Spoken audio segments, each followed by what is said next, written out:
Hello my dear students, welcome back to our channel. അപ്പോൾ നമുക്ക് ഒരുപാട് റിക്വസ്റ്റ് ഉണ്ടായിരുന്നു +1 ഹിസ്റ്ററി വീഡിയോ ചെയ്യാനായിട്ട്. അതായത് +1ന്റെ ആദ്യത്തെ മോഡൽ എക്സാം 16-ാം തീയതി നടക്കാൻ പോകുന്നത് ഹിസ്റ്ററി ആണ്.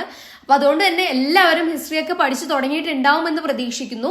അപ്പോൾ ഈ ഒരു വീഡിയോ എന്ന് പറഞ്ഞാൽ മോഡൽ എക്സാമിനും അതുപോലെ തന്നെ പബ്ലിക് എക്സാമിനും ഈ ഒരു പാറ്റേൺ നിങ്ങൾ ഫോളോ ചെയ്ത് പഠിക്കുകയാണെങ്കിൽ നിങ്ങൾക്ക് നല്ല മാർക്ക് സ്കോർ ചെയ്യാൻ കഴിയും കേട്ടോ. അപ്പൊ ഇതിൽ നമ്മൾ essay ക്വസ്റ്റ്യൻ, അതായത് 2 മാർക്ക് മുതൽ 8 മാർക്ക് വരെയുള്ള ക്വസ്റ്റ്യൻസ് ആണ് ഇൻക്ലൂഡ് ചെയ്തിട്ടുള്ളത്.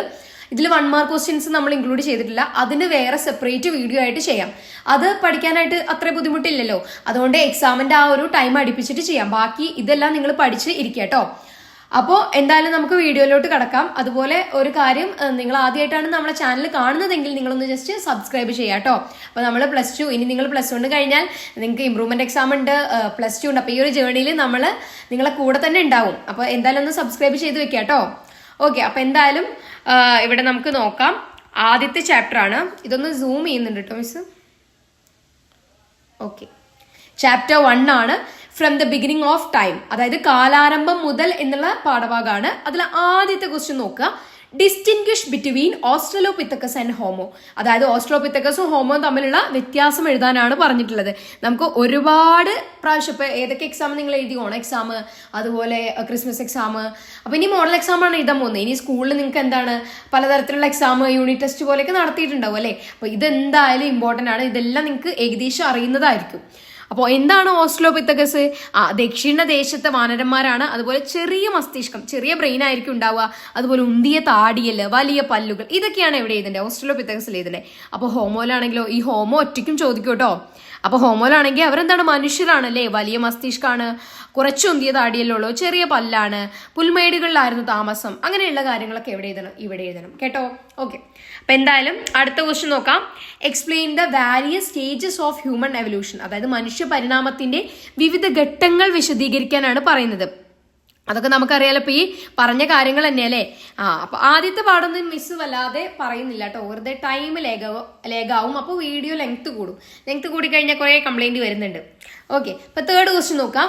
What are the 2 different views about origin of modern മാൻ, അതായത് ആധുനിക മനുഷ്യന്റെ ഉത്ഭവത്തെ സംബന്ധിച്ച 2 വ്യത്യസ്ത കാഴ്ചപ്പാടുകൾ ഏതൊക്കെയായിരുന്നു എന്നുള്ളതാണ്. ഏതൊക്കെയാണ് ആ 2 വ്യത്യസ്ത കാഴ്ചപ്പാടുകൾ? അപ്പൊ ഒന്നാമത്തെ മോഡൽ ഏതായിരുന്നു? ഏകോൽപത്തി മാതൃക അല്ലെ, റീജിയണൽ കണ്ടിന്യൂറ്റി മോഡലും റീപ്ലേസ്മെന്റ് മോഡലും. അതായത് റീജിയണൽ കണ്ടിന്യൂറ്റി മോഡൽ എന്ന് പറഞ്ഞാൽ പ്രാദേശിക തുടർച്ചാ മാതൃകയും, റീപ്ലേസ്മെന്റ് മോഡൽ എന്ന് പറഞ്ഞാൽ ഏകോൽപത്തി മാതൃകയും. 2 മാതൃക വിശദീകരിച്ച് എഴുതണം കേട്ടോ. അടുത്തത് നോക്കാം. Analyse the ways of progress of early human obtaining food, patterns of residence, language, art and tool making. ആദിമ മനുഷ്യന്റെ ഭക്ഷണ രീതിയുടെയും ആവാസ വ്യവസ്ഥയുടെയും ഭാഷ, കലയുടെയും ഉപകരണ നിർമ്മാണത്തിന്റെയും പുരോഗതി വിശകലനം ചെയ്യാൻ നല്ല മാർക്കിന് ചോദിക്കും. 8 മാർക്ക് അല്ലെങ്കിൽ മിനിമം കുറഞ്ഞത് 6 മാർക്കിനെങ്കിലും ചോദിക്കാവുന്ന ഒരു ക്വസ്റ്റ്യൻ ആണ് കേട്ടോ. അപ്പോൾ ഇത് അത്യാവശ്യം നന്നായിട്ട് പഠിക്കുക കേട്ടോ. അപ്പൊ ഈ ഒരു ചാപ്റ്ററിൽ ഇത്രയേ ഉള്ളൂ പറയാന്. അപ്പൊ നമുക്ക് സെക്കൻഡ് ചാപ്റ്റർ നോക്കാം. Writing and the city life, അതായത് എഴുത്തുവിദ്യയും നഗരജീവിതവും. അതിലെ ഫസ്റ്റ് ക്വസ്റ്റ്യൻ നോക്കാം. Explain the geographical features of Mesopotamia, അതായത് മെസപ്പൊട്ടോമിയയുടെ ഭൂമിശാസ്ത്രപരമായ പ്രത്യേകതകൾ വിവരിക്കാനാണ് പറഞ്ഞിട്ടുള്ളത്. അപ്പൊ എന്താണ് വടക്ക് കിഴക്ക്? എന്താണ് സമതലങ്ങൾ, മലനിരകളൊക്കെ ആയിരുന്നു. അതായത് കൃഷിയായിരുന്നു അവിടുത്തെ പ്രധാന ഉപജീവന മാർഗം. വടക്ക് എന്തായിരുന്നു? പുൽമേട് അല്ലെ. കിഴക്ക് എങ്ങനെയാണ്? ടൈഗ്രീസിന്റെ പോഷക നദികളാണ് അവിടെ ഉണ്ടായിരുന്നത്. അവിടെ മത്സ്യബന്ധനം. തെക്ക് എന്താണ്? മരുഭൂമി. അവിടെ എന്തായിരുന്നു? നഗരങ്ങളായിരുന്നു കൂടുതൽ അല്ലെ. അപ്പൊ ഇതൊക്കെയാണ് എവിടെ എഴുതേണ്ടത്? ഇവിടെ എഴുതേണ്ടത് കേട്ടോ. അപ്പൊ അടുത്ത് നമുക്ക് നോക്കാം. രണ്ടാമത്തെ ക്വസ്റ്റ്യൻ ആണ്. Prepare an essay on the development of writing system in Mesopotamia. മെസപ്പൊട്ടോമിയയിലെ എഴുത്തു സമ്പ്രദായത്തിന്റെ വികസനം എന്ന വിഷയത്തിൽ ഒരു ഉപന്യാസം തയ്യാറാക്കാനാണ് പറഞ്ഞിട്ടുള്ളത്. അപ്പൊ ഇവിടെ എഴുതേണ്ടത് ആദ്യം മെസപ്പൊട്ടോമിയൻ ഫലകങ്ങളിൽ എന്താണ്? ചിത്രങ്ങൾ പോലുള്ള ചിഹ്നങ്ങളും അക്കങ്ങളുമായിരുന്നു ഉണ്ടായിരുന്നത്. അതുപോലെ സമൂഹത്തിന് ഇടപെടലുകളുടെ രേഖ സൂക്ഷിക്കേണ്ടി വന്നപ്പോഴാണ് എഴുത്തുവിദ്യ ആരംഭിച്ചത്. നമുക്കറിയാം അല്ലെ, കളിമൺ ഫലകങ്ങളിൽ മൂർച്ചയുള്ള നാരായം ഉപയോഗിച്ച് എന്താണ് ആപ്പിന്റെ ആകൃതിയിൽ അക്ഷര ചിഹ്നങ്ങൾ പതിപ്പിച്ച് ഉണക്കിയെടുത്തിട്ടായിരുന്നു അവര് ഉപയോഗിച്ചിരുന്നത്. പിന്നെ യൂണിഫോമിന്റെ കാര്യമൊക്കെ മാർക്കിനനുസരിച്ച് ഇവിടെ എഴുതാം കേട്ടോ. കൂടുതൽ മാർക്കിനാണെങ്കിൽ അതൊക്കെ എഴുതണം. ഓക്കെ, അടുത്ത ക്വസ്റ്റ്യൻ നോക്കാം. Mari was an example for both imperial city and trading center. Do you agree with this argument? Why substantiate? അതായത് ഒരു സാമ്രാജ്യത്വ പട്ടണത്തിനും കച്ചവട കേന്ദ്രത്തിനും ഉദാഹരണമായിരുന്നു മാരി. ഈ വാദഗതിയോട് നിങ്ങൾ യോജിക്കുന്നുണ്ടോ, എന്തുകൊണ്ട് സമർത്ഥിക്കുക എന്നുള്ളതാണ്. അപ്പൊ ഇവിടെ നിങ്ങൾ മാരിയുടെ എല്ലാ പ്രത്യേകതയും എഴുതണം. മാരി എന്ന് പറഞ്ഞാല് എന്തായിരുന്നു, അവിടെ എങ്ങനെയുള്ളായിരുന്നു, അവിടെ നികുതി പിരിച്ചിരുന്ന എല്ലാ കാര്യങ്ങളും ഇവിടെ ഉൾക്കൊള്ളിച്ച് എഴുതണം കേട്ടോ. മാരിയിൽ എന്തൊക്കെ പഠിച്ചിട്ടുണ്ടോ ആ കാര്യങ്ങൾ മൊത്തം ഇവിടെ എഴുതാം. നെക്സ്റ്റ് ക്വസ്റ്റ്യൻ നോക്കാം. Write a short note on the legacy of Mesopotamia to the world. ലോകത്തിന് മെസപ്പൊട്ടോമിയയുടെ സംഭാവനകളെ കുറിച്ച് ഒരു ചെറിയ കുറിപ്പ് എഴുതാൻ അവിടെ ഹിന്റ് തന്നിട്ടുണ്ട്. എന്താണ്? അതായത് കാലം കണക്കാക്കുന്നതിന് അവർ കണ്ടുപിടിച്ച എങ്ങനെയാണ്, അതായത് ഗണിതശാസ്ത്രത്തിന് അവർ നൽകിയ സംഭാവന, അതൊക്കെ ഇവിടെ എഴുതുക കേട്ടോ. ക്ലിയർ ആണല്ലോ. അപ്പൊ നമുക്ക് നെക്സ്റ്റ് ചാപ്റ്റർ നോക്കാം. ചാപ്റ്റർ 3 ആണ് ആൻ എംപയർ അക്രോസ് 3 കോണ്ടിനെന്റ്സ്, അതായത് 3 വൻകരകളിലേക്ക് വ്യാപിച്ച ഒരു സാമ്രാജ്യം. ഫസ്റ്റ് ക്വസ്റ്റ്യൻ നോക്കാം. Explain about the economic condition of early Roman empire, അതായത് ആദ്യകാല റോമൻ സാമ്രാജ്യത്തിന്റെ സാമ്പത്തിക സ്ഥിതിയെ കുറിച്ച് വിശദീകരിക്കാൻ കേട്ടോ. ഓക്കെ അല്ലേ? അത് ക്വസ്റ്റ്യൻ എളുപ്പമാണ്. രണ്ടാമത്തെ ക്വസ്റ്റ്യൻ നോക്കാം. Point out the important features of the social life of people in Roman empire, അതായത് റോമ സാമ്രാജ്യത്തിലെ ജനങ്ങളുടെ സാമൂഹ്യ ജീവിതത്തിന്റെ പ്രധാന സവിശേഷതകൾ ചൂണ്ടിക്കാണിക്കാനാണ് പറഞ്ഞിട്ടുള്ളത്. അപ്പൊ എങ്ങനെയായിരുന്നു അവിടുത്തെ സാമൂഹ്യ ജീവിതം എന്ന് പറഞ്ഞാല് റോമൻ സാമ്രാജ്യത്തില്? അപ്പൊ നമുക്ക് നോക്കാട്ടോ. അപ്പൊ ഒന്നാമതായിട്ട് എന്ത് പറയാം, അണുകുടുംബമായിരുന്നു എവിടെ ഉണ്ടായിരുന്നത്? റോമൻ സാമ്രാജ്യത്തിൽ ഉണ്ടായിരുന്നത്. അതുപോലെ പ്രായപൂർത്തിയായ മക്കൾ സ്വന്തമായി വീട് വെച്ചാണ് താമസിച്ചിരുന്നത്. പുരുഷാധിപത്യമായിരുന്നു റോമൻ സമൂഹത്തിൽ ഉണ്ടായിരുന്നത്. അതുപോലെ എന്താണ്, നമ്മുടെ റോമൻ സമൂഹത്തിലെ സ്ത്രീകൾക്ക് എന്താണ്, സ്വത്ത് കൈവശം വെക്കാനുള്ള അധികാരം ഉണ്ടായിരുന്നു. പിതാക്കന്മാർക്ക് എന്താണ്, മക്കളുടെ മേൽ നിയന്ത്രണം. ഈ കാര്യങ്ങളൊക്കെ, വിവാഹ മോചനം എന്താണ്, ലളിതമായിരുന്നു. അതുപോലെ എന്താണ്, പ്രാഥമിക സാക്ഷരതാ നിരക്ക് വ്യത്യസ്തമായിരുന്നു. പടയാളികൾ, സൈനികർ, അതുപോലെ തന്നെ എസ്റ്റേറ്റ് മാനേജർ എന്നിവർക്കായിരുന്നു എന്ത്, സാക്ഷരത, അതായത് അവർക്കായിരുന്നു പഠിപ്പും അറിവൊക്കെ ഉണ്ടായിരുന്നത് എന്നുള്ളത്. അതുപോലെ തന്നെ എന്താണ്, സാമ്രാജ്യത്തിനകത്ത് സാംസ്കാരിക വൈവിധ്യം നിലനിന്നിരുന്നു. ഈ കാര്യങ്ങളൊക്കെ ഇവിടെ ഉൾക്കൊള്ളിച്ചിട്ട് എഴുതണം കേട്ടോ. അതും വലിയ മാർക്കിന്റെ ക്വസ്റ്റ്യൻ ആണ്. അപ്പൊ അടുത്ത് നോക്കാം. Differences between Roman and Iranian empires. അപ്പൊ എന്തൊക്കെ വ്യത്യാസങ്ങളാണ് ആരൊക്കെ തമ്മിൽ, നമ്മുടെ റോമൻ എംപയറും അതുപോലെ തന്നെ ആരാണ്, ഇറാനിയൻ സാമ്രാജ്യവും തമ്മിലുള്ളത് എന്ന് നോക്കാം. ഒന്നാമതായിട്ട് ഇറാനിൽ ഉള്ളതിനേക്കാൾ സാംസ്കാരിക വൈവിധ്യം എവിടെ ഉണ്ടായിരുന്നു, റോമൻ സാമ്രാജ്യത്തിൽ ഉണ്ടായിരുന്നു. അതുപോലെ ഇറാനിലെ ജനങ്ങളിൽ ഭൂരിഭാഗവും എന്തായിരുന്നു, ഇറാനിയൻ വിഭാഗത്തിലുള്ളവരായിരുന്നു. പക്ഷേ റോമിൽ എന്താണ്, അനേകം സംസ്കാരങ്ങൾ ഇടകലർന്ന് നിന്നിരുന്നു. അതുപോലെ മികച്ച ഭാഷാ വൈവിധ്യം എവിടെ ഉണ്ടായിരുന്നു, റോമിലുണ്ടായിരുന്നു. അതുപോലെ റോമൻ സാമ്രാജ്യത്തിൽ ചക്രവർത്തിയുടെ കീഴിലായിരുന്നു എന്തുണ്ടായിരുന്നേ, ഭരണമൊക്കെ ഉണ്ടായിരുന്നു. അപ്പൊ ഈ കാര്യങ്ങളൊക്കെ അവിടെ എഴുതണം കേട്ടോ. അടുത്ത് നോക്കാം. Explain the late antiquity in the Roman history, അതായത് റോമ ചരിത്രത്തിലെ പിൽക്കാല പൗരാണികത വിശദീകരിക്കാനാണ് പറഞ്ഞിട്ടുള്ളത് കേട്ടോ. അപ്പൊ അതിലെ ലാസ്റ്റ് കാര്യങ്ങളൊക്കെ ഇവിടെ ഉൾക്കൊള്ളിച്ച് എഴുതണം. ഓക്കെ അല്ലേ? 4-ാം നൂറ്റാണ്ട് മുതൽ 7-ാം നൂറ്റാണ്ട് വരെയുള്ള കാര്യങ്ങളൊക്കെ കേട്ടോ. അതായത് ഡയോക്ലീഷ്യൻ വന്നത്, കോൺസ്റ്റാന്റിൻ വന്നത്, മതവിശ്വാസം, ഈ കാര്യങ്ങളൊക്കെ അവിടെ എഴുതണം. ഓക്കെ, അടുത്ത ക്വസ്റ്റ്യൻ നോക്കാം. Elucidate the 3rd century crisis in the Roman empire, അതായത് റോമൻ സാമ്രാജ്യത്തിലെ 3-ാം നൂറ്റാണ്ടിലെ പ്രതിസന്ധി വ്യക്തമാക്കാനാണ് പറഞ്ഞിട്ടുള്ളത്. അപ്പൊ എന്തായിരുന്നു 3-ാം നൂറ്റാണ്ടിൽ റോമൻ സാമ്രാജ്യത്തിൽ സംഭവിച്ചേ? 3-ാം നൂറ്റാണ്ടിലെ പ്രതിസന്ധിയുടെ പ്രധാന കാരണം എന്തായിരുന്നു? ഒന്നെന്താണ്, സസാനിയൻസ്, ഇറാനിയൻ രാജവംശത്തിന്റെ ആക്രമണം, അതുപോലെ ബാബേറിയന്മാരുടെ ആക്രമണം. അങ്ങനെ എന്താണ് 47 വർഷത്തിനുള്ളിൽ 25 ചക്രവർത്തിമാർ എന്താണ് മാറിയത് പ്രതിസന്ധിയുടെ തെളിവായിട്ട് നമുക്ക് കണക്കാക്കാൻ കഴിയും. ഈ കാര്യങ്ങളാണ് അവിടെ എഴുതുന്നത് കേട്ടോ. ഓക്കെ, അപ്പോ അടുത്ത ചാപ്റ്റർ നോക്കാം. ഈ ക്വസ്റ്റ്യൻസിന്റെ ആൻസർ ഒക്കെ നിങ്ങൾ ചെയ്യുമ്പോൾ ഒരു കാര്യം ശ്രദ്ധിക്കാം, മാർക്കിനനുസരിച്ച് വേണം ആൻസർ ചെയ്യാൻ കേട്ടോ. അപ്പൊ 2 മാർക്കിന്റെ ക്വസ്റ്റ്യൻ നിങ്ങൾ 2 പേജൊന്നും എഴുതിയിട്ട് ഒരു കാര്യമില്ല, അതിന് നിങ്ങൾക്ക് മാർക്കൊന്നും തരാൻ പോകുന്നില്ല. അപ്പൊ 2 മാർക്കിനൊക്കെ ചോദിച്ചു കഴിഞ്ഞാൽ ഒരു ഹാഫ് പേജൊക്കെ മതി, അത്രയും മതി. ഹിസ്റ്ററിയുടെ കാര്യം ആയതുകൊണ്ടാണ് കുറച്ച് കൂട്ടി പറയുന്നത്. അപ്പോൾ മാർക്കിനനുസരിച്ച് ആൻസർ ചെയ്യുക. അപ്പോൾ നിങ്ങൾക്ക് ടൈം തികയും. ഹിസ്റ്ററിയുടെ ഒരു പ്രശ്നം എന്ന് പറഞ്ഞാൽ തന്നെ ടൈം തികയാതെ വരുന്നതാണ്. അപ്പോൾ അങ്ങനെ ഉണ്ടാവാതിരിക്കാൻ നിങ്ങൾ എന്ത് ചെയ്യുക, നന്നായിട്ട് ടൈം നോക്കിയിട്ട് ഓരോ ആൻസറും എന്താണ് ഈ ഇന്ന ടൈമിന് കഴിയും എന്നുള്ള ഒരു ഉറപ്പ് നിങ്ങൾക്ക് വേണം. അപ്പോൾ ടൈമൊക്കെ നോക്കിയിട്ട് ആൻസർ ചെയ്യാം കേട്ടോ. അപ്പൊ അടുത്ത് നോക്കാം. ചാപ്റ്റർ 4 ആണ് ദ സെൻട്രൽ ഇസ്ലാമിക് ലാൻഡ്സ്, മധ്യ ഇസ്ലാമിക രാജ്യങ്ങൾ. അതിലെ ഫസ്റ്റ് ക്വസ്റ്റ്യൻ നോക്കാം. Islam made valuable contribution to the world in the field of learning and culture. On the basis of this statement, examine the contribution of Islam. Important question ആണ്, 8 മാർക്കിന്റെ question ആണ് കേട്ടോ ഇത്.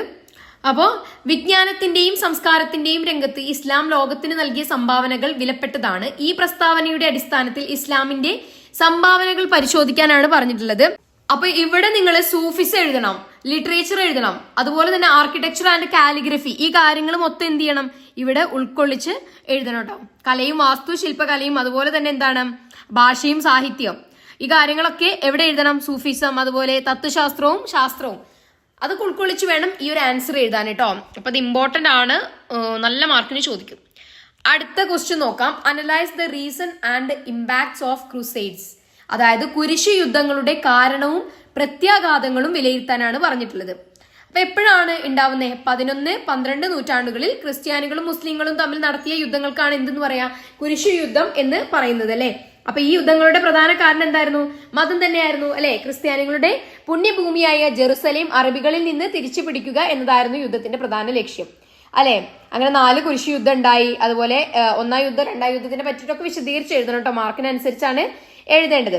കാര്യമായ നേട്ടമൊന്നും എന്തിനും ലഭിച്ചില്ല, ഈ ഒരു യുദ്ധം കൊണ്ട് ലഭിച്ചില്ല എന്നുള്ളതാണ്. കുരിശു യുദ്ധം മുസ്ലിം രാഷ്ട്രങ്ങൾക്ക് ക്രിസ്ത്യാനികളോടുള്ള സമീപനത്തിൽ മാറ്റം വരാനും അതുപോലെ തന്നെ എന്താണ്, കർശന മനോഭാവം ഒക്കെ സ്വീകരിക്കാൻ കാരണമായിട്ടുണ്ട്.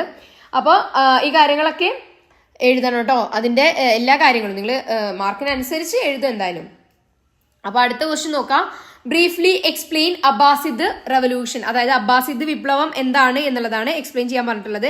അപ്പൊ ഇവിടെ അബ്ബാസിദ് റവല്യൂഷനിൽ നിങ്ങൾ എന്താണ് ആദ്യം മുതൽ എങ്ങനെയാണ് അബ്ബാസിദുകൾ അധികാരത്തിൽ വന്നത് അത് മുതൽ എഴുതണം കേട്ടോ. അപ്പോ ഇറാനിലെ ഖുറാസാനിൽ വെച്ച് എന്ന സ്ഥലത്ത് വെച്ചാണ് എന്ത് വിപ്ലവം പൊട്ടിപ്പുറപ്പെട്ടത്. അങ്ങനെ സാബു നദിക്കരയിൽ വെച്ചുണ്ടായ യുദ്ധത്തിൽ അവസാനത്തെ ഉമയ്യദ് ഖലീഫയായ മർവാൻ എന്താണ് അബ്ബാസിദുകൾ പരാജയപ്പെടുത്തുകയാണ് ഉണ്ടായത്.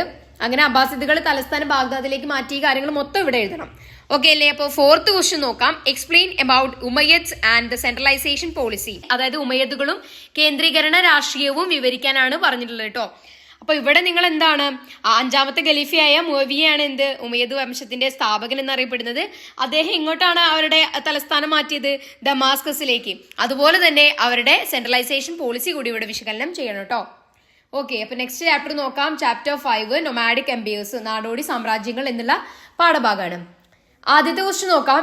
Analyse the role of Genghis Khan in building up the Mongolian empire. Mongolian സാമ്രാജ്യം കെട്ടിപ്പടുക്കുന്നതിൽ ചെങ്കിസ് ഖാന്റെ പങ്ക് വിശകലനം ചെയ്യാൻ 8 മാർക്കിന്റെ ക്വസ്റ്റ്യൻ ആണ്, വളരെ ഇമ്പോർട്ടന്റ് ആണ്.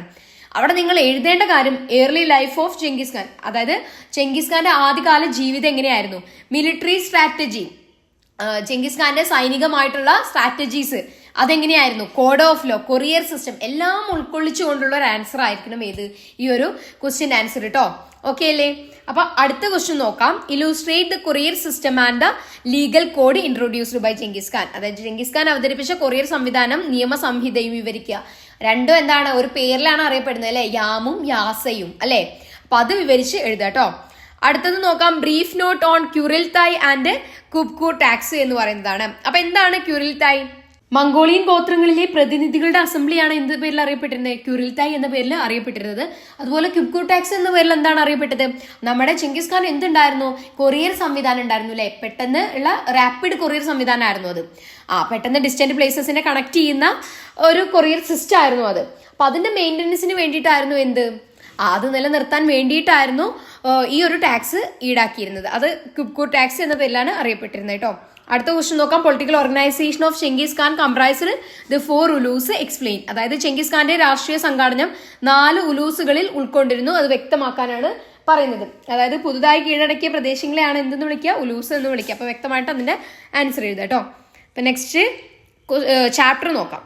ചാപ്റ്റർ 6 ആണ് ദ 3 ഓർഡേഴ്സ്, 3 ശ്രേണികൾ എന്നുള്ള ചാപ്റ്റർ ആണ്. അതിൽ ഫസ്റ്റ് ക്വസ്റ്റ്യൻ നോക്കാം. Medieval European society was divided into 3 orders. What are they, explain their features. അതായത് മധ്യകാല യൂറോപ്യൻ സമൂഹത്തെ 3 ഓർഡറുകളായി തിരിച്ചിരിക്കുന്നു. അവ ഏതാണ്, അവയുടെ സവിശേഷതകൾ വിശദീകരിക്കാനാണ് പറഞ്ഞിട്ടുള്ളത്. അപ്പൊ ഏതായിരുന്നു മധ്യകാല യൂറോപ്പിലെ orders? First order, second order, third order അല്ലെ, ക്ലർജി, നോബിൾസ്, പെസൻസ് എന്നുള്ളതാണ്. അപ്പൊ അത് വിശദീകരിച്ച് എഴുതട്ടോ. എസ്സേ ക്വസ്റ്റ്യൻ ആണ്, 8 മാർക്കിന്റെ ക്വസ്റ്റ്യൻ ആണ്. അടുത്ത ക്വസ്റ്റ്യൻ നോക്കാം. Explain the concept of 4th order, അതായത് 4ാമത്തെ ക്രമം എന്നുള്ള സങ്കല്പം വിശദമാക്കാനാണ് പറഞ്ഞിട്ടുള്ളത്. അപ്പൊ എന്താണ് 4ാമത്തെ ക്രമം? അപ്പോ ജനസംഖ്യ, വ്യാപാരം, നഗരങ്ങൾ എന്നിവ വർദ്ധിച്ചതോട് കൂടിയിട്ട് എന്തുണ്ടായേ, കാർഷിക ഉൽപാദനമൊക്കെ വർദ്ധിച്ചു. അങ്ങനെ ഇത് എന്തുണ്ടായി, നഗര വളർച്ചയ്ക്ക് കാരണമാവുകയും ചെയ്തു. അങ്ങനെ നഗരത്തിലെ ജനങ്ങൾ എന്താണ്, ജന്മിയുടെ നിയന്ത്രണത്തിൽ നിന്നും സ്വതന്ത്രരാവാൻ തുടങ്ങി. അങ്ങനെ ഈ സ്വതന്ത്രരായ ഈ നഗരങ്ങളെയാണ് എന്തെന്ന് പറയാ, 4ാമത്തെ ക്രമം എന്ന് വിളിച്ചിരുന്നത് കേട്ടോ. അപ്പൊ അതാണ് ഇവിടെ എഴുതേണ്ടത്. നെക്സ്റ്റ് ക്വസ്റ്റ്യൻ നോക്കാം. തേർഡ് ക്വസ്റ്റ്യൻ ആണ്. What were the important features of manorial estate, അതായത് മെനോറിയൽ എസ്റ്റേറ്റിന്റെ പ്രധാന സവിശേഷതകൾ എന്തൊക്കെയായിരുന്നു എന്നുള്ളതാണ് ക്വസ്റ്റ്യൻ. ഓക്കെ, അപ്പൊ എന്തായിരുന്നു മനോറിയൽ എസ്റ്റേറ്റ് എന്ന് പറഞ്ഞത്? അപ്പൊ പ്രഭുവിന്റെ വീടിനെയാണ് എന്തെന്ന് അറിയപ്പെട്ടിരുന്നത്, മാനർ എന്ന പേരിൽ അറിയപ്പെട്ടിരുന്നത്. അപ്പൊ ചെറിയ മാനറിൽ എത്ര പേരുണ്ടാവും? 12 കുടുംബങ്ങളും, വലുതിൽ 60ഓളം കുടുംബങ്ങളും ആയിരുന്നു ഉണ്ടായിരുന്നത്. അതുപോലെ തന്നെ ഈ മാനറിൽ എന്താണ്, നിത്യജീവിതത്തിന് ആവശ്യമായിട്ടുള്ള എല്ലാ കാര്യങ്ങളും എവിടെ ഉണ്ടായിരുന്നു? മാനറിൽ ഉണ്ടായിരുന്നു. അതുപോലെ തന്നെ മാനറിൽ എന്താണ്, ഓരോരുത്തർക്കും ഓരോ ഡ്യൂട്ടീസ് ഉണ്ടായിരുന്നു. വുമൺസിന് എന്തായിരുന്നു? തുന്നലായിരുന്നു അല്ലെ, വസ്ത്രങ്ങൾ നെയ്യലായിരുന്നു പണി. അതുപോലെ കുട്ടികൾക്ക് എന്താണ്, വീഞ്ഞ് നിർമ്മാണശാലയിലായിരുന്നു ജോലി. അങ്ങനെ ഈ മാനോറിയൽ എസ്റ്റേറ്റിന്റെ ഫീച്ചേഴ്സ് എന്ന് പറയുമ്പോൾ എല്ലാവർക്കും അവരുടേതായിട്ടുള്ള ഡ്യൂട്ടീസ് ഉണ്ട്. അപ്പൊ ആ കാര്യങ്ങളൊക്കെ വിശദീകരിച്ച് എഴുതാം കേട്ടോ. നെക്സ്റ്റ് ക്വസ്റ്റ്യൻ നോക്കാം. Analyse the crisis of the 14th century in Europe. യൂറോപ്പിലെ 14ാം നൂറ്റാണ്ടിലുണ്ടായ പ്രതിസന്ധി വിശകലനം ചെയ്യാനാണ് പറഞ്ഞിട്ടുള്ളത് കേട്ടോ. അപ്പൊ എന്തായിരുന്നു പ്രതിസന്ധി എന്ന് പറയുന്നത്? കാലാവസ്ഥയിൽ ഉണ്ടായിരുന്ന മാറ്റം, അതുപോലെ വ്യാപാര തകർച്ച, പ്ലേഗ് എന്നിവയൊക്കെ എന്താണ്, സാമ്പത്തിക തകർച്ച ഉണ്ടാക്കി. അതുപോലെ തന്നെ അതിശൈത്യം എന്താണ്, വർദ്ധിച്ചതോട് കൂടിയിട്ട് അവിടെ കൃഷിയില്ലാതെയായി. കൊടുങ്കാറ്റും പ്രളയമൊക്കെ എന്താണ്, കൃഷിയെ നശിപ്പിച്ചു. അതുപോലെ പുൽമേടുകൾ കൃഷിഭൂമിയാക്കിയതോട് കൂടിയിട്ട് കന്നുകാലികളെയും ഇത് ബാധിച്ചിട്ടുണ്ടായിരുന്നു. അങ്ങനെ വ്യാപാര കപ്പലുകളിലൂടെ വന്ന എലികളിൽ നിന്ന് പ്ലേഗ് രോഗം എന്താണ്, പടരാൻ തുടങ്ങി. അങ്ങനെ ജനസംഖ്യയുടെ 40% ആളുകളൊക്കെ ഇതുമൂലം മരണപ്പെടുകയൊക്കെ ഉണ്ടായി. അപ്പൊ എല്ലാം വിശദീകരിച്ചിട്ട് ഇവിടെ എഴുതാട്ടോ. അപ്പൊ ഇത്രയുള്ള ആ ഒരു ചാപ്റ്റർ. നെക്സ്റ്റ് ചാപ്റ്റർ നോക്കാം. ചാപ്റ്റർ 7 ആണ്, ചേഞ്ചിങ് കൾച്ചറൽ ട്രഡീഷൻ ആണ്, മാറുന്ന സാംസ്കാരിക പാരമ്പര്യങ്ങൾ. അപ്പൊ അതിലെ ഫസ്റ്റ് ക്വസ്റ്റ്യൻ നോക്കാം. Describe the influence of humanism in the field of art, literature and architecture. കല, സാഹിത്യം, വാസ്തുവിദ്യ എന്നീ മേഖലകളിൽ മാനവികതാവാദത്തിന്റെ സ്വാധീനത്തെ കുറിച്ച് വിവരിക്കാനാണ് പറഞ്ഞിട്ടുള്ളത്. എസ്സേ ക്വസ്റ്റ്യൻ ആണ്, 8 മാർക്കിന്റെ ക്വസ്റ്റ്യൻ ആണ് ഇത് കേട്ടോ. അപ്പൊ ഇത് വിശദീകരിച്ച് എഴുതുക. അതിൽ എഴുതേണ്ട പോയിന്റ്സ് എന്ന് പറയുന്നത് എന്താണ്? ഒന്ന് ഡൊണാറ്റല്ലോ, ആൻഡ്രിയസ് വെസിലിയസ്, മൈക്കലാഞ്ചലോ, ദ പിയാത്ത, ആ കാര്യങ്ങൾ. അതുപോലെ ലിയാനോ ഡാവിഞ്ചിയുടെ കാര്യങ്ങളും, first printed books, new concept of human being, അതുപോലെ ക്രിസ്ത്യാനിറ്റിയുമായിട്ടുള്ള ഡിബേറ്റ്, ആ കാര്യങ്ങളൊക്കെയാണ് ഇതിൽ ഉൾക്കൊള്ളിച്ച് എഴുതേണ്ടത്. 8 മാർക്കിന്റെ ക്വസ്റ്റ്യൻ, അല്ലെങ്കിൽ ചുരുങ്ങിയത് 5 or 6 മാർക്കിനെങ്കിലും എന്തായാലും ചോദിക്കും. അപ്പൊ അതിനനുസരിച്ച് പഠിക്കാട്ടോ. നെക്സ്റ്റ് ക്വസ്റ്റ്യൻ നോക്കാം. What do you mean by Copernican revolution? അതായത് കോപ്പർനിക്കൻ വിപ്ലവം എന്നതുകൊണ്ട് ഉദ്ദേശിക്കുന്നത് എന്താണ് എന്നുള്ളതാണ്. അപ്പൊ എന്തായിരുന്നു കോപ്പർനിക്കൻ റവല്യൂഷൻ എന്ന് പറയുന്നത്? ക്രൈസ്തവ ധാരണകളെ കടപുഴകി എറിഞ്ഞ് ജ്യോതിശാസ്ത്ര വിപ്ലവത്തിന് തുടക്കം കുറിച്ച മഹാനായിരുന്നു ആര്? കോപ്പർനിക്കസ് എന്ന് പറയുന്നത്. അപ്പൊ ആളുടെ ആശയങ്ങളൊക്കെയാണ് ഇവിടെ എഴുതേണ്ടത്. അതിനെയാണ് എന്തെന്ന പേരിൽ അറിയപ്പെടുന്നത്? കോപ്പർനിക്കൻ വിപ്ലവം അല്ലെങ്കിൽ റവല്യൂഷൻ എന്ന പേരിൽ അറിയപ്പെടുന്നത് കേട്ടോ. അപ്പൊ നെക്സ്റ്റ് ക്വസ്റ്റ്യൻ നോക്കാം. റിനൈസൻസ് മാൻ, നവോത്ഥാന മനുഷ്യൻ എന്താണ് എന്നുള്ളതാണ് സങ്കല്പം. അപ്പോ പല താല്പര്യങ്ങളും കഴിവുകളും ഉള്ള മനുഷ്യരെ വിശേഷിപ്പിക്കുന്നതിനെയാണ് എന്ത് എന്ന് അറിയപ്പെടുക? നവോത്ഥാന മനുഷ്യൻ അല്ലെങ്കിൽ റിനൈസൻസ് മാൻ എന്ന പേരിൽ അറിയപ്പെടുക. അപ്പൊ ആ ഒരു റിനൈസൻസ് പീരീഡിൽ ഉണ്ടായിരുന്ന ഒരാളായിരുന്നു ആര്? ലിയാനോ ഡാവിഞ്ചി. അപ്പൊ ആള് റിനൈസൻസ് മെൻ എന്ന പേരിലൊക്കെ അറിയപ്പെട്ടിരുന്നു കേട്ടോ. അടുത്ത ക്വസ്റ്റ്യൻ നോക്കാം. Write a short note on Italian cities of the 14th century. 14ാം നൂറ്റാണ്ടിലെ ഇറ്റാലിയൻ നഗരങ്ങളെ കുറിച്ചൊരു കുറിപ്പ് തയ്യാറാക്കാനാണ് പറഞ്ഞിട്ടുള്ളത്. അപ്പൊ നവോത്ഥാന കാലഘട്ടത്തിൽ ഇറ്റലിയിൽ എന്താണ്, നിരവധി നഗരങ്ങൾ ഉയർന്നു വന്നിട്ടുണ്ടായിരുന്നു. ഫ്ലോറൻസ്, വെനീസ്, ജനീവ എന്നിവയായിരുന്നു പ്രധാനപ്പെട്ട നഗരങ്ങൾ. അതില് ഇവയെല്ലാം എന്തായിരുന്നു? സാംസ്കാരിക കേന്ദ്രങ്ങളും നഗര രാഷ്ട്രങ്ങളും ഒക്കെ ആയിരുന്നു. അപ്പൊ അതൊക്കെയാണ് ഇവിടെ വിശദീകരിച്ച് എഴുതേണ്ടത് കേട്ടോ. അപ്പൊ അടുത്ത ചാപ്റ്റർ നോക്കാം. ചാപ്റ്റർ 8 ആണ്, കോൺഫ്രണ്ടേഷൻ ഓഫ് കൾച്ചേഴ്സ്, സംസ്കാരങ്ങളുടെ അഭിമുഖീകരണം എന്നുള്ള പാഠഭാഗമാണ്. അതിലെ ഫസ്റ്റ് ക്വസ്റ്റ്യൻ നോക്കാം. Evaluate the contributions of Aztecs, the Mayas and the Incas. ആസ്ടെക്കുകൾ, മായകൾ, ഇൻകാകൾ എന്നിവരുടെ സംഭാവനകൾ വിലയിരുത്തുക. 8 മാർക്കിന്റെ ക്വസ്റ്റ്യൻ ആണ്, എസ്സേ ക്വസ്റ്റ്യൻ ആണ്. കൃത്യമായിട്ട് ഈ ചാപ്റ്ററിൽ നിന്ന് ഇതെന്തായാലും പഠിച്ചിരിക്കണം. അപ്പൊ ഇത് സബായിട്ടും ഇങ്ങനെ ചോദിക്കും. അതായത് മായാസ് മാത്രം ചോദിക്കും, ഇൻകാസ് മാത്രമൊക്കെ ചോദിക്കാനുള്ള സാധ്യതയുണ്ട്. അപ്പൊ എന്തായാലും ഇത് നിങ്ങൾ നന്നായിട്ട് പഠിക്കാം. അപ്പൊ അതിൽ അടുത്ത ക്വസ്റ്റ്യൻ നോക്കാം. What were the aims behind geographical exploration? ഭൂമിശാസ്ത്രപരമായ പര്യവേക്ഷണത്തിന് പിന്നിലെ ലക്ഷ്യങ്ങൾ എന്തായിരുന്നു എന്നുള്ളതാണ്. അപ്പോൾ അതിൽ നിങ്ങൾ എന്ത് ചെയ്യണം? സാമ്പത്തിക ലക്ഷ്യങ്ങൾ എഴുതണം, മതപരമായ ലക്ഷ്യങ്ങൾ, രാഷ്ട്രീയ ലക്ഷ്യങ്ങളൊക്കെ ഇതിൽ ഉൾക്കൊള്ളിച്ച് എഴുതണം കേട്ടോ. നെക്സ്റ്റ് ക്വസ്റ്റ്യൻ നോക്കാം. What were the important features of Arawakian culture? അരവാക്കിയൻ സംസ്കാരത്തിന്റെ പ്രധാന സവിശേഷതകൾ എന്തായിരുന്നു എന്നുള്ളതാണ് ക്വസ്റ്റ്യൻ. അപ്പൊ അതിൽ എന്തൊക്കെ എഴുതണം? അവരുടെ ജീവിത രീതി എങ്ങനെയായിരുന്നു? ഏറ്റവും കൂടുതൽ സമാധാന പ്രിയർ അവരായിരുന്നു അല്ലെ? അതുപോലെ അവരെ കൃഷി രീതി, കൂട്ടുകൃഷിക്കൊക്കെ പ്രാധാന്യം കൊടുത്തിരുന്നവരായിരുന്നു. അപ്പൊ ഈ കാര്യങ്ങൾ മൊത്തം ഇവിടെ എഴുതണം കേട്ടോ. അതുപോലെ തന്നെ ആസ്റ്റെക്കുകൾക്ക് എന്താണ്? അതിൽ ഏറ്റവും പ്രധാനപ്പെട്ട പോയിന്റ് ആണ് അവർ എഡ്യൂക്കേഷൻ, വിദ്യാഭ്യാസത്തിന് പ്രാധാന്യം കൊടുത്തിരുന്നത്. അതും സെപ്പറേറ്റ് ആയിട്ട് ചോദിച്ചു കണ്ടിട്ടുണ്ട്. അതും നിങ്ങൾ പഠിക്കണം കേട്ടോ. അപ്പൊ ഇത്രയേ ഉള്ളൂ ഈ ഒരു ചാപ്റ്റർ.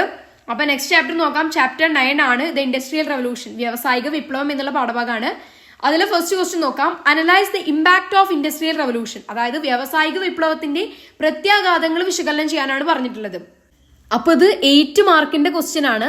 ഇതിൽ നിങ്ങൾ ഉൾക്കൊള്ളിക്കേണ്ട കാര്യങ്ങൾ ഒന്നാമതായിട്ട് ചേഞ്ച്ഡ് ലീവ്സ്, മാറിയ ജീവിതങ്ങളാണ്. രണ്ടാമത് കണ്ടീഷൻ ഓഫ് വർക്കേഴ്സ്, അതായത് തൊഴിലാളികളുടെ സാഹചര്യങ്ങളിൽ വന്ന മാറ്റം. Condition of woman and children, സ്ത്രീകളുടെയും കുട്ടികളുടെയും സാഹചര്യത്തിൽ വന്ന മാറ്റം, അതുപോലെ പ്രതിഷേധ പ്രസ്ഥാനങ്ങൾ, പ്രൊട്ടസ്റ്റ് മൂവ്മെന്റ്സ്, അതൊക്കെ ഉൾക്കൊള്ളിച്ച് വേണം ഈ ഒരു ആൻസർ എഴുതാൻ കേട്ടോ. അപ്പൊ നെക്സ്റ്റ് ക്വസ്റ്റ്യൻ നോക്കാം. Analyse the role of industrial revolution in the growth of Britain എന്നുള്ളതാണ്. ബ്രിട്ടന്റെ വളർച്ചയിൽ വ്യാവസായിക വിപ്ലവത്തിന്റെ പങ്ക് വിശകലനം ചെയ്യാനാണ്. അതിൽ നിങ്ങൾ എന്ത് എഴുതണം? കോൾ ആൻഡ് അയേൺ ഇൻഡസ്ട്രി എന്നുള്ളത്, അതായത് കൽക്കരിയും അതുപോലെ തന്നെ എന്താണ് ഇരുമ്പ് വ്യവസായവും, അതുപോലെ കോട്ടൺ ഇൻഡസ്ട്രി, അതുപോലെ തന്നെ കനാല് ആൻഡ് റെയിൽവേ, അതൊക്കെ ഉൾക്കൊള്ളിച്ച് വേണം ഇവിടെയും ആൻസർ ചെയ്യാൻ കേട്ടോ. നെക്സ്റ്റ് ക്വസ്റ്റ്യൻ നോക്കാം. Explain the factors that led to the beginning of industrial revolution in England. അതായത് ഇംഗ്ലണ്ടിലെ വ്യാവസായിക വിപ്ലവം ആരംഭിക്കുന്നതിലേക്ക് നയിച്ച കാരണങ്ങൾ എഴുതാനാണ് പറഞ്ഞിട്ടുള്ളത്. അപ്പൊ എന്തൊക്കെ കാരണമാണ്?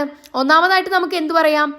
പണത്തിന്റെ വ്യാപകമായ ഉപയോഗം, രാഷ്ട്രീയ സുസ്ഥിരത, അതുപോലെ നഗരങ്ങൾ, വ്യാപാരം, ധനം, അതുപോലെ ലണ്ടന്റെ ആഗോള പ്രാധാന്യം, ധനകാര്യ സ്ഥാപനങ്ങൾ, നദികളിലൂടെയുള്ള ജലഗതാഗതം, ധാരാളം ബാങ്കുകൾ. അപ്പൊ ഇത്രയും കാര്യങ്ങളാണ് നിങ്ങൾ ഇവിടെ വിശദീകരിച്ച് എഴുതേണ്ടത്. ഈ ഒരു ചാപ്റ്റർ ക്ലിയർ ആണെന്ന് വിചാരിക്കുന്നു. നെക്സ്റ്റ് ചാപ്റ്ററിലോട്ട് പോകാം. ചാപ്റ്റർ 10 ആണ് ഡിസ്പ്ലേസിംഗ് ഇൻഡിജീനിയസ് പീപ്പിൾ, ആദിമ നിവാസികളെ കുടിയൊഴിപ്പിക്കൽ എന്നുള്ള പാഠഭാഗം. അതിലെ ഫസ്റ്റ് ക്വസ്റ്റ്യൻ നോക്കാം. Analyse gold rush and it's impact on north America. Gold rush വിശകലനം ചെയ്യുക, വടക്കേ അമേരിക്കയിൽ അതിന്റെ സ്വാധീനം വ്യക്തമാക്കാനാണ് പറഞ്ഞിട്ടുള്ളത്. അപ്പൊ ഇവിടെ എഴുതേണ്ടത് 1840-കളിൽ എന്താണ് അമേരിക്കയിൽ എന്ത് കണ്ടെത്തി? അമേരിക്കയിലെ കാലിഫോർണിയയിൽ സ്വർണത്തിന്റെ നിക്ഷേപം കണ്ടെത്തി. അപ്പൊ ഇതിനെ തുടർന്ന് എന്താണ് പെട്ടെന്ന് സമ്പന്നരാകുക എന്ന മോഹവുമായിട്ട് എന്താണ് ആയിരക്കണക്കിന് യൂറോപ്യന്മാര് അമേരിക്കയിലോട്ട് എന്താണ് സ്വർണത്തിനായിട്ട് ഇരച്ചു കയറുകയുണ്ടായി. അങ്ങനെ അവർ എന്ത് ചെയ്തു? അവരെ അമേരിക്കയുടെ വൻകരയ്ക്ക് കുറുകെ റെയിൽപാതയൊക്കെ പണിയാൻ തുടങ്ങി. അങ്ങനെ റെയിൽവേയുടെ വികസനം ആർക്ക് കാര്യമായി? അമേരിക്കയുടെ വികസനത്തിന് കാര്യമായിട്ട് മാറി. അപ്പൊ ഈ കാര്യങ്ങളാണ് ഇവിടെ എഴുതേണ്ടത്. ഗോൾഡ് റഷ് എന്താണ് എന്നുള്ളതും, അതുപോലെ അതിനുശേഷം അമേരിക്കയ്ക്ക് എന്ത് നേട്ടാണ് അതുകൊണ്ട് ഉണ്ടായി എന്നുള്ളതും ക്ലിയർ ആണല്ലോ. അതാ വിശദീകരിച്ച് എഴുതാം കേട്ടോ. അപ്പൊ നെക്സ്റ്റ് ക്വസ്റ്റ്യൻ നോക്കാം. Point out differences between native people's of south and north America. തെക്കേ അമേരിക്കയിലെയും വടക്കേ അമേരിക്കയിലെയും ആദിമ നിവാസികൾക്കിടയിലുള്ള വ്യത്യാസങ്ങൾ വിവരിക്കാനാണ് പറഞ്ഞിട്ടുള്ളത്. പ്രധാനപ്പെട്ട ഒരു വ്യത്യാസം എന്ന് പറഞ്ഞാൽ സൗത്ത് അമേരിക്കക്കാർക്ക് എന്താണ്? കൃഷിയായിരുന്നു പ്രധാന പണി എന്നുള്ളത്. അപ്പൊ നോർത്ത് അമേരിക്കയിൽ എന്താണ്? അവര് കൃഷിയിൽ വലിയ താല്പര്യം ഉണ്ടായിരുന്ന ആൾക്കാരല്ല. അവർ ഹണ്ടിങ്, ഫിഷിംഗ് ഒക്കെ ആയിരുന്നു, ഗാദറിംഗ് ഒക്കെ ആയിരുന്നു അവർ ചെയ്തിരുന്നത്. അതുപോലെ തന്നെ ഈ സൗത്ത് അമേരിക്കക്കാർക്ക് എന്താണ് എസ്റ്റാബ്ലിഷ്ഡ് ആയിട്ടുള്ള സാമ്രാജ്യങ്ങൾ ഉണ്ടായിരുന്നു. ഇവർക്ക് അങ്ങനെ ഒരു വാസ്റ്റ് ആയിട്ടുള്ള സാമ്രാജ്യമൊന്നും ഉണ്ടായിരുന്നില്ല. അപ്പൊ ആ കാര്യങ്ങളൊക്കെ ഉൾക്കൊള്ളിച്ച് വേണം ഇവിടെ എഴുതാൻ കേട്ടോ. അപ്പൊ നെക്സ്റ്റ് ക്വസ്റ്റ്യൻ നോക്കാം. തേർഡ് ക്വസ്റ്റ്യൻ ആണ്. Discuss the mutual perceptions between the natives and Europeans in America. അതായത് അമേരിക്കയിലെ തദ്ദേശ ജനതയും വൈദേശികരും തമ്മിൽ പുലർത്തിയിരുന്ന പരസ്പര വീക്ഷണങ്ങൾ വിശദീകരിക്കാനാണ് പറഞ്ഞിട്ടുള്ളത്. ഇവിടെ നിങ്ങൾ ഉൾക്കൊള്ളിക്കേണ്ടത് അമേരിക്കക്കാർക്ക് എപ്പോഴും എന്തായിരുന്നു? അവർക്ക് മാർക്കറ്റിനെ കുറിച്ചൊന്നും ചിന്തയുണ്ടായിരുന്നില്ല. അവരെപ്പോഴും അവരുടെ ആവശ്യങ്ങൾക്ക് വേണ്ടിയിട്ടായിരുന്നു കൃഷിയായാലും എന്തായാലും അവർ ചെയ്തിരുന്നത്. പക്ഷേ യൂറോപ്യന്മാർ എന്തായിരുന്നു ചെയ്തിരുന്നത്? അവരെപ്പോഴും മാർക്കറ്റ് അല്ലെങ്കിൽ പ്രോഫിറ്റ്, ലാഭം ലക്ഷ്യമിട്ടിട്ടായിരുന്നു എല്ലാ കാര്യങ്ങളും ചെയ്തിരുന്നത്. അപ്പൊ ചുരുക്കത്തിൽ പറയുകയാണെങ്കിൽ യൂറോപ്യന്മാർക്ക് എന്താണ് സാമ്പത്തിക താല്പര്യമായിരുന്നു ഉണ്ടായിരുന്നത്. പക്ഷേ തദ്ദേശീയർ എന്താണ് പണം ഉണ്ടാക്കാനല്ല, സ്വന്തം ആവശ്യത്തിന് മാത്രമായിരുന്നു എല്ലാം ചെയ്തിരുന്നത്. അപ്പൊ ഈ കാര്യങ്ങളൊക്കെ ആയിരുന്നു ഇവിടെ എഴുതണ്ടേ കേട്ടോ.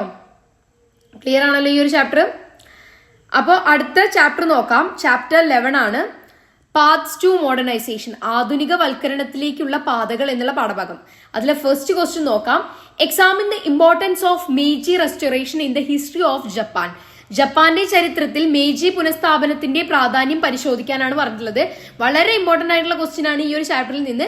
ഇതെന്തായാലും എക്സാമിന് നിങ്ങൾ പ്രതീക്ഷിക്കേണ്ടതാണ്, മോഡൽ എക്സാമിനും പബ്ലിക് എക്സാമിനും. അപ്പൊ കൃത്യമായിട്ട് ഇത് പഠിക്കേട്ടോ.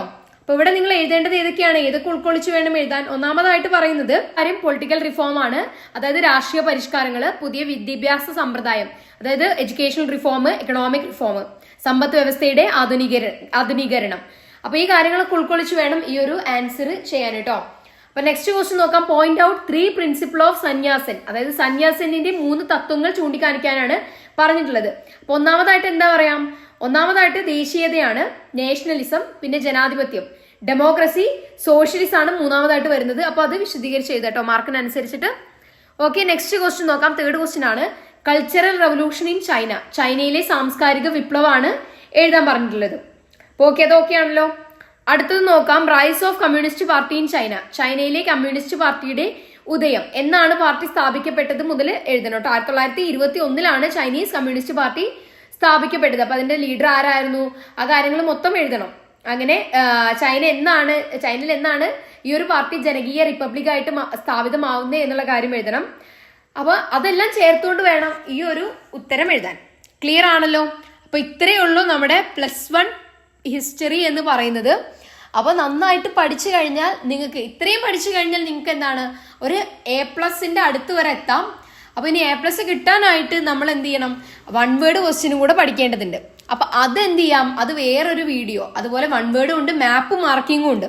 അപ്പൊ അതും കൂടെ പഠിച്ചാൽ ആണ് എന്ത് ചെയ്യാൻ പറ്റുള്ളൂ? A+ ലെവലിലേക്ക് എത്താൻ പറ്റുള്ളൂ. അപ്പൊ എന്തായാലും നിങ്ങൾ ഈ ഒരു വീഡിയോ കണ്ട് ഇതിനനുസരിച്ച് പഠിക്കുക. ബാക്കി വീഡിയോ പോസ്റ്റ് ചെയ്യുന്നതായിരിക്കും കേട്ടോ. അപ്പൊ എന്തായാലും thank you, all the best.